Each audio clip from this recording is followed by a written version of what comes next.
Modern surgical techniques ने पूरे health care का गेम चेंज कर दिया है and today we are going to talk about this topic. मेरे साथ आज हैं doctor Sanjay Verma, director GI minimal access and bariatric surgery, Fortis Escorts Okhla से। Sir, welcome to my show. Thank you. Sir, today we want to know about minimal access GI surgery. सबसे पहले तो ये क्या होता है, इसके बारे में मैं आपसे जानना चाहूँगी। Now, the more revolution and more advancement in the field of surgery is the robotic surgery. Ji, The entry point remains same, and robotic surgery is something that, short of a misconception in the people that robotic surgery is something which is done by robot, which is not the case. So, robotic surgery is done by the surgeon only. Surgeon sits on the console. All the commands for the instruments and everything will be in his hand only, and the surgery is done by surgeon sitting on the console, and the advantages and disadvantages and everything I will tell you step by step and while we discuss.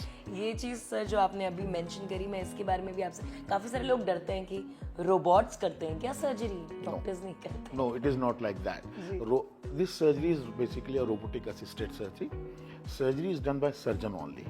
All the commands is given by surgeon only, and it's a, you can say, a huge advancement. All advanced advanced GI surgeries, bariatric surgeries, routine surgeries like gallbladder surgeries, appendix hernias are now being done by robot also, and the result outcomes is more tremendous and more better. Robotic surgery में जो arms होते हैं, it is just like the human arms. It has the rotation of 360 degree. It can enter to the place. वो वहाँ जा सकते हैं जहाँ पे छोटी सी कैविटी भी है और इंस्ट्रूमेंट का पूरा रोटेशन होता है, तो जिसके कारण वी कैन से कि मोर प्रिसीजन।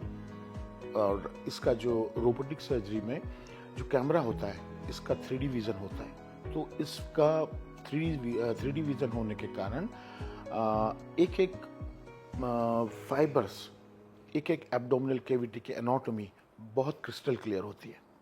इसके अलावा जब सर्जरी हो जाती है तो पेशेंट को इसका एडवांटेज ये होता है कि जो स्कार होता है बहुत ही मिनिमम होता है जी, पेनलेस होती है, लेस पेन यू कैन से। इसके अलावा पेशेंट का डिस्चार्ज, हॉस्पिटल से डिस्चार्ज काफ़ी अर्ली हो जाता है। ब्लड लॉस जो होता है ड्यूरिंग सर्जरी बहुत ही, you can say, very nominal होता है। और जो कॉम्प्लिकेशंस होते हैं रोबोटिक सर्जरी में, almost all complications can be minimize to the very very minimum level. वाह, that's nice sir. Sir, bariatric surgery के बारे में बात करना चाहूँगी। आप कहते हैं ये एक मेटाबॉलिक डिजीज़ है, थोड़ा सा इसके बारे में समझाइए। देखिए, आप और हम सब जानते हैं कि obesity is basically root cause of all the diseases.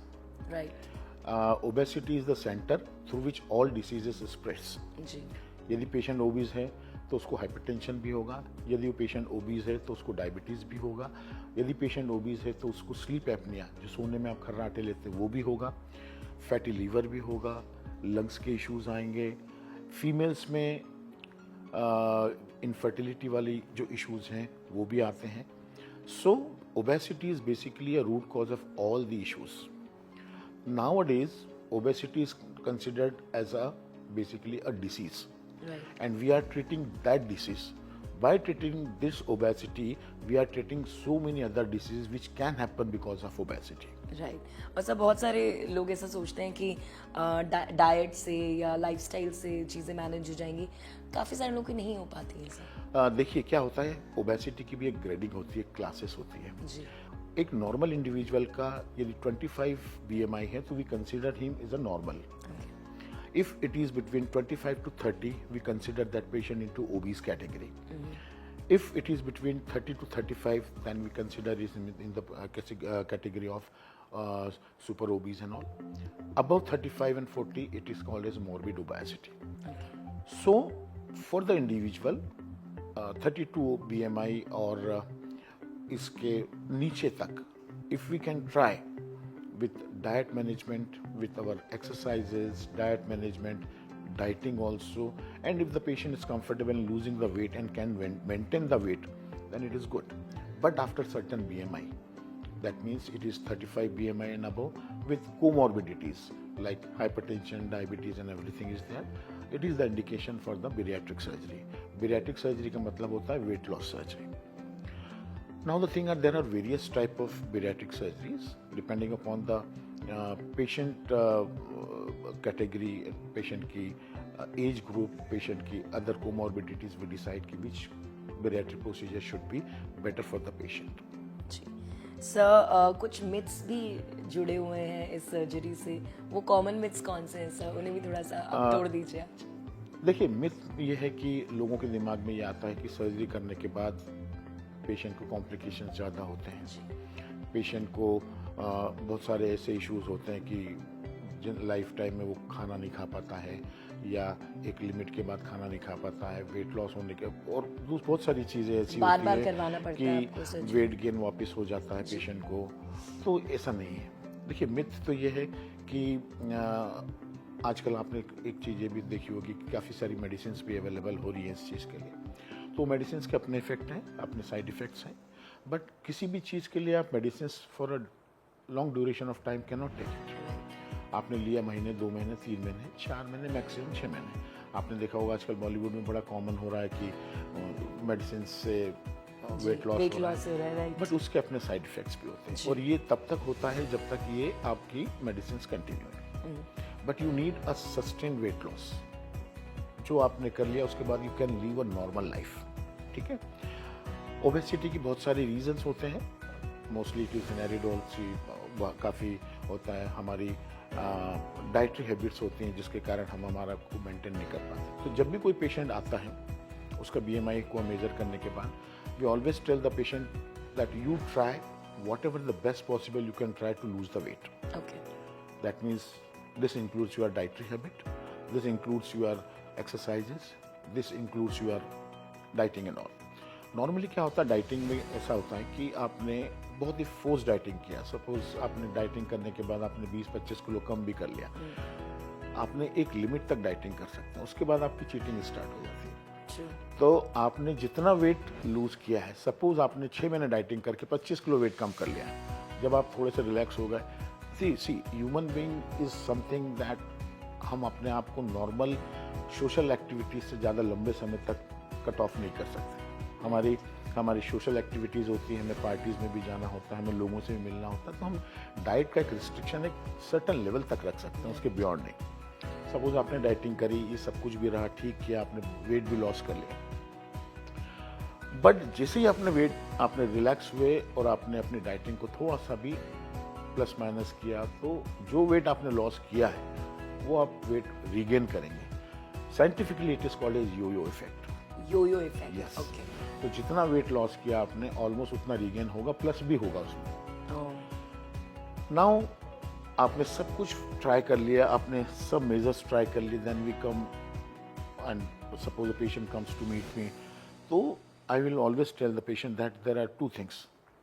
One part is the surgery, another part is your determination. Once the surgery is done, you have to be more determined for your health, post-operative, and in fact after the surgery also your normal social life. आपको एक level तक रखना है। Level के बाद यदि आपने उसको खाना चालू किया, then may be possible. It is not like that कि पेशेंट 1-2 साल में रीगेन करेगा, बट ओवर ए पीरियड 5-7 साल 10 साल में रीगेन हो सकते हैं, लेकिन वो भी अलग अलग प्रोसीजर्स होते हैं। राइट। तो क्या लाइफस्टाइल चेंजेस एक इंसान को रखने चाहिए आफ्टर द सर्जरी? जी, देखिए, मोस्ट कॉमनली जो बेरियाट्रिक प्रोसीजर्स हैं आजकल 2 टाइप के होते हैं। एक स्लीव गैस्ट्रेक्टोमी होता है, एक गैस्ट्रिक बाईपास होता है। ठीक है।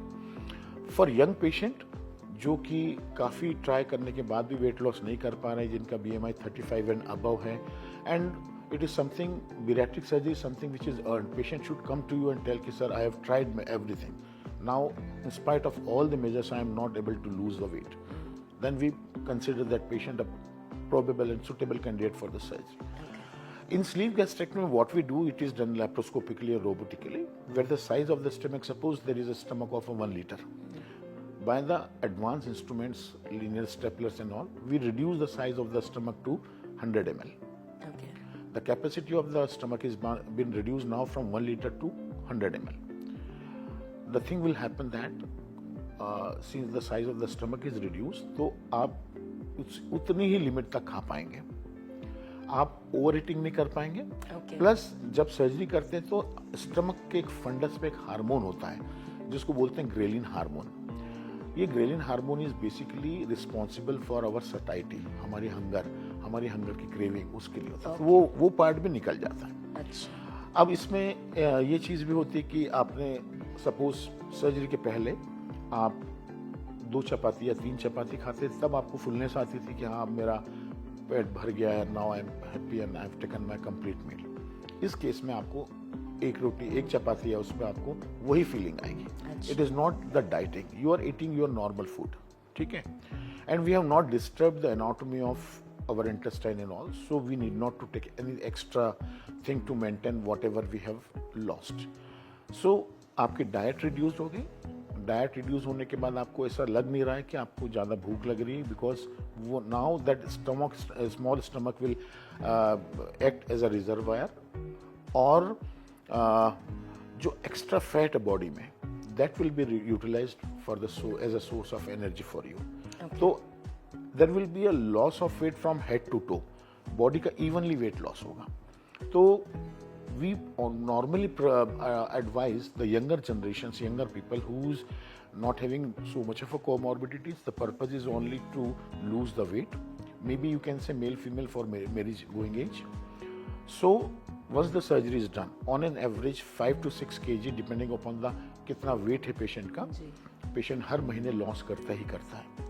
Over a period of 1 year, what suppose एक पेशेंट है जिसका आइडियल वेट जो होना चाहिए 60 kg है, now that patient is of 100 kg, तो that excess of 40 kg will be lost over a period of 10 months to 1 year. It is sustained weight loss, 4 to 5 kg a month, maybe 6 kg a month, so there will be a uniform weight loss.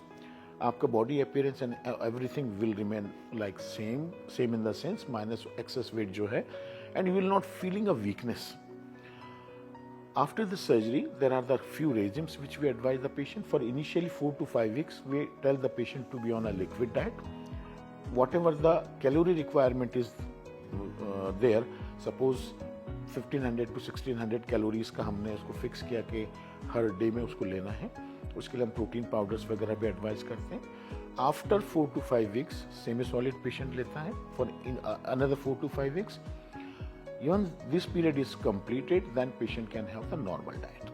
Okay. Yes. Okay. Sir, जैसे कई बार बहुत सारी बीमारियां होती हैं, मोटापा भी है, तो आप तब भी प्रेफर करते हैं सर्जरी को? ये सर्जरी तो प्रॉब्लम को खत्म करने के लिए ही होती है। जी, तो उनको कोई प्रॉब्लम नहीं होती है अगर वो सर्जरी करते हैं? प्रॉब्लम इन द सेंस कि जब भी कोई सर्जरी होती है उसका प्रॉपर असेसमेंट होता है। जी। असेसमेंट में आपके पूरे ब्लड टेस्ट हो गए, आपका कार्डियक चेकअप हो गया, आपके लंग्स टेस्ट हो गए पूरे, एनेस्थेटिस्ट जो है वो उस पेशेंट को देखता है, फिटनेस होने के बाद we take the patient for surgery. Okay. एक और चीज़ आपको मैं बताता हूँ कि जब बैरिएट्रिक सर्जरी आप करते हैं तो over a period of time patient का यदि डायबिटीज़ है तो डायबिटीज़ भी रिजॉल्व होता है। पेशेंट यदि मान लीजिए अभी इंसुलिन पर है तो over a period of 1 year और सो पेशेंट ओरल मेडिकेशन पे आता है। बाकी चीज़ें उसने अपने मेंटेन रखी है, तो उसकी हो सकता है दवाइयाँ भी ख़त्म हो जाए डायबिटीज़ की। हाइपरटेंशन है तो वो भी इम्प्रूव होता है। वेट लॉस होगा तो पेशेंट का सोने में जो खर्राटे जिसको बोलते हैं हम स्लीप एपनिया, वो चीज़ भी ठीक होगी। फीमेल है जिसका मेंस्ट्रुअल इरेगुलरिटीज़ होती है, जिनको पीसीओडीज भी होती हैं, वो सब चीज़ें भी करेक्ट होती है। आपका फैटी लीवर है वो नॉर्मल की तरफ आना चालू हो जाता है। तो एक सर्जरी से आपके जितने भी एडवांटेजेस, जितने आपको सब कुछ एडवांटेज, इसके अलावा पेशेंट का जब वेट ज़्यादा होता है तो उसका पूरा इफेक्ट घुटनों पे पड़ता है जी। तो जब वेट कम हो जाएगा तो आपके घुटनों में पेन होता है या कुछ प्रॉब्लम होती है वो भी ठीक होना चालू हो जाता है। So it's a magic basically, a bariatric surgery is a magic.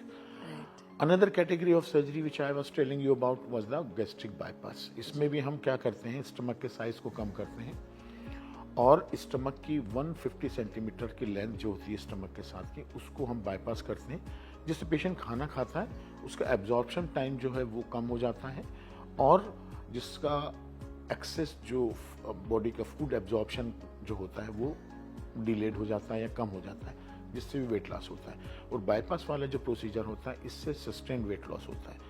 क्या होता है कि एक पेशेंट होता है जो बहुत ज़्यादा फूडी होता है, आप चाहे कितना भी कुछ कर लें, सर्जरी वो खाना ही खाता है। जैसे आपने अभी मुझसे पूछा कि वेट लॉस सर्जरी के बाद वेट रिगेन भी होता है, तो वो मैंने बताया 5 से 7 साल 10 साल में। बाईपास वाले प्रोसीजर्स में वेट रिगेन के चांसेस बहुत ही मिनिमम होते हैं, जी क्योंकि आप जो खा रहे हैं वो बाईपास होकर आपका निकल रहा है। जी this is the basically magic of a bariatric surgery. वाह, और मॉडर्न टेक्निक्स इतनी आ गई Modern हैं, एआई techniques, का इस्तेमाल हो yes, रहा है। yes. कोई सक्सेस स्टोरी सर शेयर कीजिए मेरे साथ। बहुत सारे पेशेंट्स ऑपरेट किए हमने जी। बैरिएट्रिक के लिए। एक पेशेंट है मेरी जो मुझे हमेशा याद रहेगी। She is around 55-56 kg and she was 120 kgs। Okay जब पेशेंट का वेट गेन होता है तो बहुत सारी चीज़ें उसके साथ इन्वॉल्व होती है। पेशेंट क्या होता है, एक डिप्रेसिव फीलिंग में होता है। Right. पेशेंट अपने आप को सोशली कट ऑफ करता है। Patient always try to avoid to go for any function, any family functions को अटेंड करना।